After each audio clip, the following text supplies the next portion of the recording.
Cine star కానీ politician కానీ ఎంత పెద్ద వ్యక్తి అయినా ఏ వ్యక్తి పైన అభియోగాలు వచ్చినప్పుడు ఆరోపణలు వచ్చినప్పుడు ప్రజలకు ఇబ్బంది కలిగినప్పుడు చట్ట ప్రకారం అతనిపైన కేసు నమోదైనప్పుడు 100% చర్యలు తీసుకుంటారు. అల్లు అర్జున్ ఎంత పెద్ద స్టార్ ఉన్నా ఏదున్నా తన వల్ల తను అక్కడ వచ్చిన దాని వలన ఇబ్బంది కలిగి ఒక ప్రాణాన్ని కోల్పోవడం జరిగింది, ఒక ప్రాణం పోవడం జరిగింది.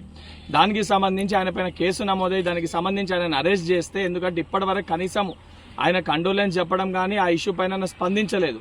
ఆ పొజిషన్ ప్రకారం కేసు ఆయనని అరెస్ట్ చేస్తే ఏదైతే సంబంధించి బడా వ్యక్తులకి స్టార్లకి మటుకే ప్రతిపక్షాలు ఏదైతే బీఆర్ఎస్ పార్టీ కానీ బీజేపీ పార్టీ కానీ సపోర్ట్ చేసే విధంగా మాట్లాడడం అనేది సరికాదు. సామాన్యమైన ప్రజల యొక్క కుటుంబం ఈరోజు ఆ యొక్క సంఘటన వల్ల చిన్నాభిన్నం అయిపోయింది. ఆ కుటుంబానికి సంబంధించి స్టార్ ఉన్నా ఎవరున్నా తప్పు ఆయన వల్ల జరిగింది కాబట్టి అభియోగాలు ఆయన ఎదుర్కొంటున్నారు కాబట్టి ఆరోపణలు ఆయన పైన వచ్చినాయి కాబట్టి చట్ట ప్రకారం ఏ చర్యలు తీసుకోవాలో అవి పోలీసు అధికారులు తీసుకోవడం జరుగుతుంది. ఇప్పటికన్నా సిగ్గు తెచ్చుకొని ఏదైతే ప్రతిపక్షాలు బీజేపీ పార్టీ బీఆర్ఎస్ పార్టీ ఇటువంటి విషయాలపైన కాకుండా ప్రజల సమస్యలు ఏమన్నా ఉంటే వాస్తవానికి వాటిపైన అసెంబ్లీలో చర్చించండి తప్ప ఇటువంటి బడా వ్యక్తుల కోసము బడా నాయకుల కోసము స్టార్ల కోసము మీరు అండదండగా నిలబడితే రేపు పొద్దున తెలంగాణ ప్రజలు మిమ్మల్ని చెప్పులతోటి కొట్టే పరిస్థితి ఏర్పడుతుంది.